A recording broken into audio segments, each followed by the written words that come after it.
Meus amigos e minhas amigas, estudantes de Direito, meu nome é Abacuque Wellington Sodré, sou professor de Direito Constitucional, Direitos Humanos e de Teoria do Direito do Damásio Educacional. Também sou professor da pós-graduação de Direito Constitucional do IBMEC Damásio.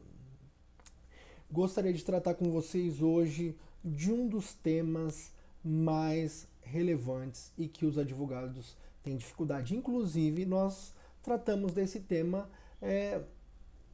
tanto no nosso curso de extensão de hermenêutica jurídica, quanto também no curso de extensão de advocacia civil no Damásio Educacional.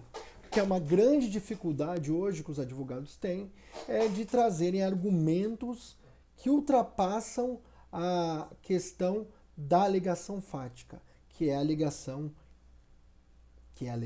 de direito, ou seja, a questão conceitual, a quaestio iuris. Então, esse é um ponto essencial e que eu quero trabalhar com vocês hoje. Então, o tema é recurso especial. Competência do STJ, inclusive estabelecida na Constituição Federal, no artigo 105, artigo 105, inciso 3º da Constituição Federal e artigo 1029 e seguintes do Código de Processo Civil. Então, recurso especial, artigo 105, inciso 3º da Constituição Federal e artigo 1029 e seguintes do Código de Processo Civil. Vamos lá, então.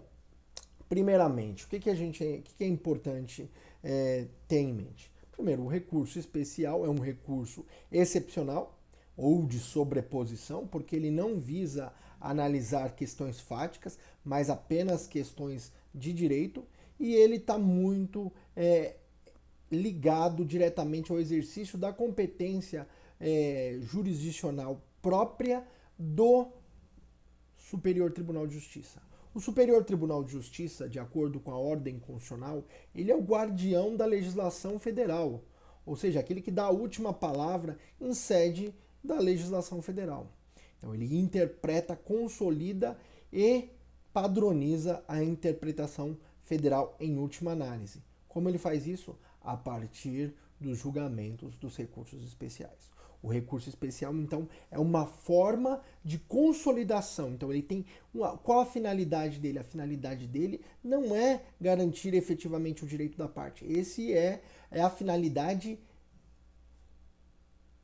imediata. A finalidade imediata é a consolidação e padronização do direito. Então, a estabilização das expectativas normativas, ou seja, a interpretação daquilo que o direito federal estabelece como conduta ou padrão. Lembrando lá da premissa clássica do Max Weber, em que o direito ele deve garantir o mínimo. No Max Weber não dizia o mínimo, mas hoje é o mínimo dentro dos critérios de possibilidade de segurança, calculabilidade pelos agentes econômicos para a realização das suas condutas. Então, o direito deve ser seguro, ou seja, deve ter uma interpretação condensada. Daí a necessidade da interposição do recurso especial. Vamos falar então propriamente das hipóteses de cabimento do recurso especial? Elas estão todas previstas no artigo 105, inciso 3º, alíneas A, B e C. Então vamos lá.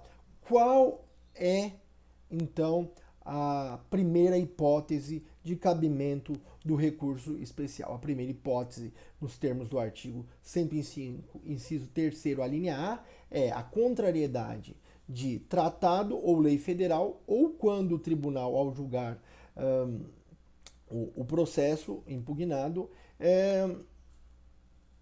nega-lhe vigência. Então, a decisão do tribunal a qual o órgão inferior, o tribunal inferior, julga de forma a não aplicar, então ele deixa de aplicar, ele contraria ou deixa de aplicar tratado ou lei federal. Lembrando aqui que os tratados que são objeto do controle de legalidade ou de convencionalidade do STJ são aqueles que têm que ingressam no ordenamento jurídico como legislação infraconstitucional, ou seja, aqueles que não ingressam no ordenamento jurídico conforme o parágrafo 3º do artigo 5º da Constituição Federal, ou seja, não são aqueles tratados de direitos humanos que formam o bloco de constitucionalidade, ou seja, aqueles votados como emendas constitucionais. Voto em nas duas casas, com 3/5 dos seus membros e em 2 turnos. Então, não adotado o regime de emenda constitucional, esses tratados, então, esse controle da convencionalidade e é feito também pelo STJ. Então, aqueles tratados que que não são enquadrados como tratados de direitos humanos de hierarquia constitucional, aqueles de hierarquia supralegal e a legislação federal serão tratados pelo controle de convencionalidade e legalidade do artigo 105, inciso 3º, a linha A, então. Contrariar ou negar vigência a tratado ou lei federal. Tratado aquele de ordem infraconstitucional. Ok? Segunda hipótese. Quando se julga ato do governo local, ato não é lei, lembra que lei local em face de lei federal é hipótese de cabimento do recurso extraordinário. Recurso especial é ato. Ato é constituição normativa, então aquela norma regulamentar, ato normativo. Aquele ato normativo secundário, um decreto, uma portaria. Então, ato regulamentar. Então, ato de governo se refere a regulamento, não a ato normativo primário. A lei a lei local em face de lei federal é competência do STF. Ato local, então, ato regulamentar em face de lei federal, que viola a lei federal, então ali quando há alegação de violação de lei federal, é competência do STJ, nos termos do artigo 105, inciso 2º, a linha B da Constituição Federal. E por fim, o dissídio jurisprudencial entre tribunais de justiça e tribunais regionais federais. Então, quando há dissídio, ou seja, quando os tribunais, seja um tribunal, por exemplo, de justiça do estado do Amazonas, decide de forma diferente do Tribunal de Justiça de Pernambuco sobre a mesma questão, ali é possível dar ali impugnar a decisão por meio do recurso especial por dissídio jurisprudencial, ou TRFs, TRF1, TRF3, ou entre TRFs e TJs. Então, também ali é possível, quando houver dissídio jurisprudencial entre tribunais de justiça e tribunais regionais federais, que são órgãos que estão submetidos à competência do Superior Tribunal de Justiça. Ok? E de que decisões se impugna então, nessas 3 hipóteses, lembrando, decisão que contraria legislação federal ou tratado internacional que está dentro do sistema jurídico brasileiro, como legislação infraconstitucional, ou nega-lhe vigência, ato local em face de lei federal e dissídio jurisprudencial. De que decisões são cabíveis? Então, quais as decisões em que podem ser impugnadas por recurso especial? Então, vamos lá.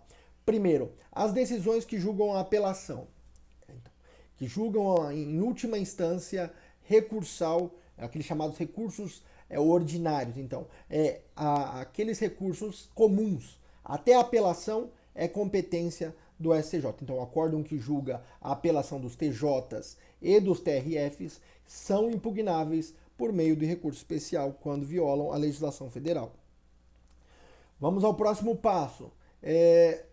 Nos casos de competência originária, quais são as decisões da competência originária impugnáveis por recurso especial? Primeira, ação rescisória. O acórdão que julga a ação rescisória é impugnável por recurso especial. Outra hipótese, mandado de segurança e habeas corpus de competência originária dos tribunais de justiça e dos TRFs, quando for concedida a ordem ou a segurança. Lembrando que nas ações de competência originária, quando for denegada a ordem, cabe ROC, artigo 105, inciso segundo da Constituição Federal, alíneas A e B. Então, quando é denegatória a decisão, cabe ROC. Quando é concedida a decisão, cabe recurso especial para a autoridade coatora. Ok? Então, das decisões que julgam a apelação da ação rescisória ou dos remédios constitucionais, quando essa decisão de competência originária no habeas corpus e no mandado de segurança concedem a ordem ou a segurança, ok? Recorrente, legitimidade ativa e legitimidade passiva. Recorrente é aquele que se beneficiou, que não se beneficiou, aquele que foi sucumbente. Então, recorrente nunca vai ter se beneficiado totalmente da decisão. Aquele que se beneficiou parcialmente no máximo. Então, aquele que obteve um benefício parcial, ou seja, quem foi sucumbente. Então, recorrente, dessa forma, recorrente é aquele que teve a decisão desfavorável contra si e ainda que tenha obtido um benefício parcial. Então, sucumbência total ou parcial permite que seja interposto o recurso especial. Então, recorrente é aquele que teve uma decisão desfavorável, ainda que parcial. Simples. Recorrido é quem se beneficiou, ainda que parcialmente, da decisão, na parte impugnada. Então, aquele que se beneficiou da decisão na parte impugnada pelo recorrente. Aqui a lógica, então, nós temos o tribunal aquo, que é aquele que prolatou o acórdão. Então, lembrando, o recurso especial não impugna a sentença. Só tem só impugna acórdão. Então, só impugna um tipo de decisão. Qual decisão? Acórdão. Tribunal aquo é quem prolatou o acórdão e tribunal adquem é o Superior Tribunal de Justiça.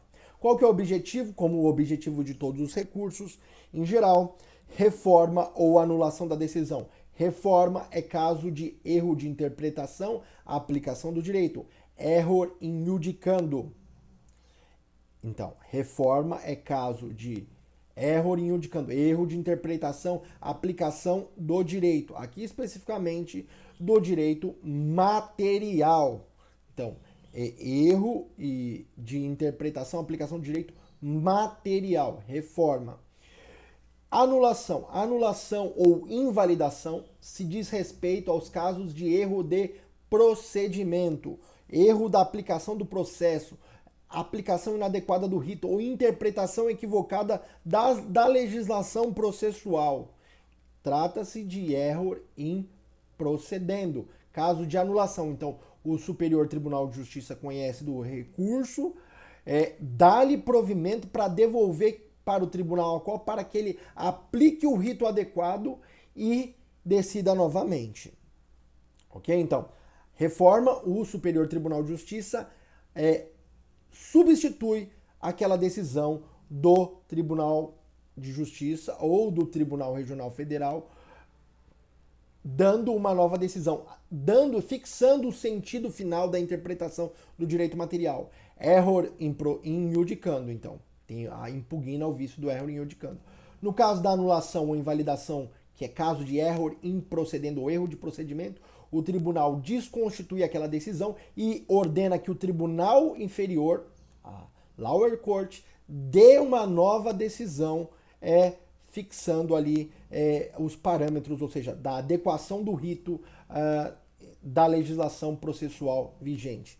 Requisitos. Aqui é um ponto importante. Quais são os requisitos extrínsecos e os requisitos intrínsecos do recurso especial? Requisitos extrínsecos. Preparo, então. Artigo 1007 do Código de Processo Civil. Artigo 1007 do Código de Processo Civil estabelece a regra geral de que todos os recursos devem ser juntados preparos, com a exceção de que a parte não tenha que juntar preparo, quando lhe for concedida na instância inferior ou feito o pedido durante o recurso especial da gratuidade de justiça. Então, Se o seu problema, se você está fazendo uma prova de um concurso ou uma prova da OAB, se o seu problema não diz nada sobre gratuidade de justiça, você vai fazer menção à juntada das custas, nos termos do artigo 1007 do CPC. E você que é advogado, na prática, você vai juntar as custas, porque é o recurso mais barato que existe. As custas não chegam a R$ 250. Então, é o recurso que você tem que fazer e juntar as custas. O preparo, então, requisito extrínseco primeiro, preparo, artigo 1007 do CPC. Qual é o outro requisito extrínseco? Tempestividade. Regra geral do Código de Processo Civil, há 15 dias, nos termos do parágrafo 5º do artigo 1003 do CPC. Parágrafo 5º do artigo 1003 do CPC fixa que os recursos em geral têm 15 dias úteis para interposição a partir da publicação da decisão impugnada. Exceção, embargos de declaração que são opostos em 5 dias. Então, embargos de declaração são opostos em 5 dias, todos os demais recursos cabem em 15 dias úteis a partir da decisão impugnada. Parágrafo 5º do artigo 1003 do CPC. Requisito intrínseco. Aqui é a parte fundamental, porque vai implicar também no seu juízo de admissibilidade. Lembrando que, diferentemente dos recursos não excepcionais, os recursos excepcionais, recurso especial, recurso extraordinário, eles têm juízo de admissibilidade feito pelo tribunal ACO. Então, o que é preciso demonstrar? Também, além dos requisitos extrínsecos, os requisitos intrínsecos. Quais são os requisitos intrínsecos? Inconformismo, ou seja, decisão desfavorável, ainda que parcial. Cabimento do recurso. Qual é o cabimento do recurso? Então tem que individualizar uma daquelas hipóteses, da linha A, B ou C, ou mais de uma linha, no caso daquela prevista no artigo 105, inciso 3º da Constituição Federal. Então, lembrando, quais são as hipóteses? Violação, então, contrariedade de tratado ou lei federal, ou ainda a negativa da vigência de tratado ou lei federal. Contestação de ato local em face de lei federal e dissídio jurisprudencial entre tribunais de justiça e tribunais regionais federais. Então, esse é o tópico do cabimento. Também, lembrando que no cabimento, a questão que envolve o recurso especial é a quaestio iuris, é mera questão de direito, não sendo possível análise de fato. Sempre está ali presente, para quem advoga, a súmula 7 do Superior Tribunal de Justiça, que proíbe o reexame de provas no caso de questões meramente fáticas já analisadas no processo. Súmula 7. Então, cabimento deve se restringir à violação do direito, desde que se trate de quaestio iuris, ou seja, de violação à questão meramente jurídica. O tribunal não analisa questão de fato. Necessidade de demonstração do pré-questionamento, ou seja, as instâncias inferiores devem ter se manifestado previamente a respeito do tema. Caso não tenha sido adotada uma tese explícita, é possível, então, do acórdão da apelação, do acórdão que julga lá os recursos, o recurso de apelação ou ainda a ação de competência originária, no caso da ação rescisória ou dos remédios do habeas corpus e mandado de segurança de competência originária dos tribunais de justiça e dos TRFs, a oposição de embargos de declaração para pré-questionamento. Então, deve ser feita menção para que o tribunal adote o quê? Tese explícita, caso não tenha na decisão ali feito menção à interpretação dada do dispositivo legal, ou seja, daquele objeto da impugnação. Então aqui eu vou mencionar para vocês súmulas importantes do STJ acerca do pré-questionamento. Súmula 98, súmula 211 e súmula 320. Então todas as vezes que você for fazer o pré-questionamento, é importante observar súmula 98, súmula 211 e súmula 320 do STJ. Também, nos requisitos extrínsecos é preciso trazer as razões de reforma ou anulação, aquilo que a gente já falou, error procedendo ou error iudicando. Então, error procedendo no caso de anulação e invalidação e error iudicando no caso de reforma. E o pedido de nova decisão, então, para que seja feita ali a adequada a interpretação da legislação federal. Ok? Então, nós já avançamos. Identificamos o cabimento da medida nos termos do artigo 105, inciso 3º, lá nas hipóteses A, B e C, legitimado ativo, legitimado passivo, o seu objeto, requisitos extrínsecos, requisitos intrínsecos, e agora vamos para a estrutura da peça. Qual que é a estrutura da peça? É a mesma da apelação, duas peças. Peça de interposição destinada ao juízo aquó, artigo 1029 do CPC, dirigida então ao presidente ou ao vice-presidente, em regra é ao presidente, mas pode ser dirigida ao vice-presidente se tiver previsão no regimento interno da corte que é dirigido o recurso especial. Em regra também tem a qualificação das partes, é feito menção ali aos requisitos extrínsecos e também é feito menção de forma genérica aos requisitos intrínsecos. Importante dizer que o STJ entende que, no caso dos requisitos extrínsecos da tempestividade, havendo feriado local, a parte tem que fazer prova da demonstração do feriado local, ou seja, juntar ali o provimento em que não houve expediente forense naquele dia, sob pena de não conhecimento do recurso especial. Esse é um ponto importante. Na peça das razões, o que é importante? As razões é dirigida ao Superior Tribunal de Justiça, é feito breve resumo do processado, é feita a demonstração dos requisitos extrínsecos, tempestividade, preparo e os requisitos intrínsecos. Então, cabimento. Lembra que tem que fazer o enquadramento da impugnação naqueles casos do artigo 105, inciso 3º da Constituição Federal.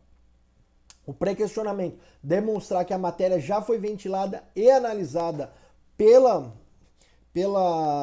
corte inferior, então pelo tribunal aquó. Então eu ainda, quando faço o recurso especial, destaco lá o trecho em que houve a menção expressa à legislação, a interpretação equivocada do direito ou a aplicação errônea do procedimento. Ok? Isso é importante. Então, atentando lá a questão do pré-questionamento. E o direito violado, que é o ponto mais importante, porque lembra que se o pedido imediato é a estabilização da interpretação do direito, o pedido imediato é o direito violado da parte ali. É a garantia que seja dada a adequada tutela jurisdicional para que seja protegido determinado direito. E vai ser apresentado via de consequência o direito violado, as razões de reforma ou anulação da decisão. E o requerimento final, então, para nova decisão. Então, conhecimento e provimento do recurso especial ou do pedido de nova decisão, então para o fim do quê? Que seja reformado, anulado, garantindo determinado direito. Lembrando que quando se tratar da hipótese do artigo 105, inciso 3º, a linha C, ou seja, dissídio jurisprudencial, a parte tem que apresentar ali a decisão paradigma e também a decisão cotejada, ou seja, aquela decisão que demonstra a interpretação diversa. Então, falou, tem um dissídio jurisprudencial, existem decisões dentro do sistema jurídico contraditórias entre si, então elas têm que ser antinômicas e devem ser apresentadas perante o STJ no recurso. Artigo 1029, parágrafo 1º, e artigo 255 do Regimento Interno do STJ diz que tem que ser feito o cotejo analítico, ou seja, demonstrar que de fato há uma divergência. Então, lembra que tem que demonstrar a existência da divergência. Não demonstrar a existência da divergência, o recurso não vai ser conhecido. Ademais, a própria súmula 13 do STJ fixa que tem que ser divergência de tribunais diferentes. Se for dentro do mesmo Tribunal de Justiça ou do mesmo Tribunal Regional Federal, não é cabível recurso especial e nem extraordinário. Então, se houver divergência, então, ali, súmula 13, não cabe recurso especial no caso de da divergência jurisprudencial ser oriunda do mesmo Tribunal de Justiça, ok? Lembrando, os recursos de sobreposição possuem juízo de admissibilidade, ou seja, o Tribunal de Justiça ou o Tribunal Regional Federal que julgou a apelação ou a ação originária, objeto do recurso especial, vão analisar se estão preenchidos os requisitos intrínsecos e extrínsecos do recurso especial, podendo de antemão negar prosseguimento a ele ou negar seguimento nos casos do inciso 1º do artigo 1030 e fazer o juízo de admissibilidade nos termos do inciso 5 ou inciso 5º do artigo 1030. Então, que da decisão que inadmite, lembra que da decisão que inadmite o recurso especial, cabe agravo nos termos do artigo 1042. Lembrando que esse agravo não é agravo de instrumento, é agravo em recurso especial ou em recurso extraordinário. Lembrando que esse agravo tem duas peças, e a gente vai estabelecer até um vídeo depois para falar desse agravo. Então, caso seja inadmitido, cabe agravo. Caso o tribunal admita, remeterá o recurso para o STJ para julgamento, artigo 1034 do CPC. Lembrando que esse recurso é cabível no mesmo momento que é cabível o recurso especial, cabe recurso extraordinário, então é uma exceção à regra da unirrecorribilidade, nos termos do artigo 1031 do CPC, porém o recurso especial ele é analisado primeiro nos termos do parágrafo 1º do artigo 1031, quando interpostos simultaneamente recurso especial e recurso extraordinário. Uma vez que se for dado provimento ao recurso especial, pode haver por prejudicado o recurso extraordinário. Pois bem, nós já falamos então do juízo de admissibilidade, da exceção da regra da unirrecorribilidade. Vamos falar dos efeitos do recurso especial. Recurso especial, efeito efeito devolutivo restrito. Então eu tenho o efeito devolutivo restrito. Então, efeito devolutivo é restrito, porque restrito à matéria de direito, quaestio iure, não permite quaestio facti, ou seja, não permite análise de fatos ou reexame de provas. Lembra da súmula 7? É meramente análise conceitual, análise normativa, ou seja, a questão da hipótese e consequência, a avaliação da norma, ou seja, do sentido do seu campo semântico, ou seja, do seu significado, quando o seu significado não tem cumprimento na realidade. Então, a norma tem um significado, e aí eu digo, o tribunal não está adequando, não está aplicando de forma correta esse significado, essa interpretação, esse sentido da norma. Então, esse é o objetivo do efeito devolutivo, devolver a análise da interpretação do direito. Então, esse é o efeito devolutivo restrito. E o efeito suspensivo? Em regra, também não possui efeito suspensivo o recurso especial. O recurso especial não possui efeito suspensivo, lembrando que a parte pode solicitar para o tribunal. Onde está previsto isso? Artigo 1029, parágrafo 5º. Então, o artigo 1029, parágrafo 5º, permite que a parte peça a concessão do efeito suspensivo nos casos ali de probabilidade do direito e também de perigo de dano, de difícil reparação ou ao resultado útil do processo, ou até para evitar também um cumprimento de sentença que vai trazer um risco para a parte, cumprimento ainda que provisório de sentença. Lembrando que esse é o objetivo, o recurso. Então, o efeito suspensivo é para dar uma decisão que vai garantir aquele direito. E como é feito no recurso especial, no recurso extraordinário? No caso do recurso, no recurso especial, é feito o pedido, então, nos termos do parágrafo 5º do artigo 1029 do CPC, da seguinte forma. Primeiro, vai se fazer dois pedidos dentro. Um para o tribunal aquó e o outro para o tribunal adquém. Por quê? Porque aqui tem delimitação temporal de competências. Da publicação da decisão até o juízo de admissibilidade, compete ao tribunal aquó, então, ou seja, ao Tribunal de Justiça ou Tribunal Regional Federal, a análise do recurso. Então, como tem juízo de admissibilidade, ali fica ainda o processo na competência do Tribunal ACO. Então, o Tribunal ACO, o presidente do Tribunal ACO deve dar uma decisão a respeito da concessão do efeito suspensivo. Depois de ultrapassado tal prazo, dado o efeito suspensivo pelo Tribunal ACO, essa decisão ela perde o seu efeito, sendo necessário que ali a parte fazendo na própria petição o pedido também para o Tribunal de Contas, para o Superior Tribunal de Justiça, o relator, ao receber o processo, dar a nova decisão garantindo o efeito suspensivo nos termos do parágrafo 5º do artigo 1029 do CPC. Então aqui temos uma limitação temporal da eficácia da decisão. Quando o Tribunal de Justiça ou TRF, antes de dar a decisão sobre a admissão, concede ali o efeito suspensivo, essa decisão vale até a admissibilidade. Da admissibilidade até o julgamento final, prescinde. Então, é imprescindível que seja dada uma decisão pelo Superior Tribunal de Justiça para que o efeito suspensivo seja renovado. Então, lembrando, divisão, Tribunal de Justiça ou TRF dá decisão até a admissibilidade, da admissibilidade até a decisão final, Superior Tribunal de Justiça pelo relator. Pois bem, e o Ministério Público se manifesta no recurso especial? Em regra não são todos os casos de recurso especial que o Ministério Público se manifesta. Quais são os casos?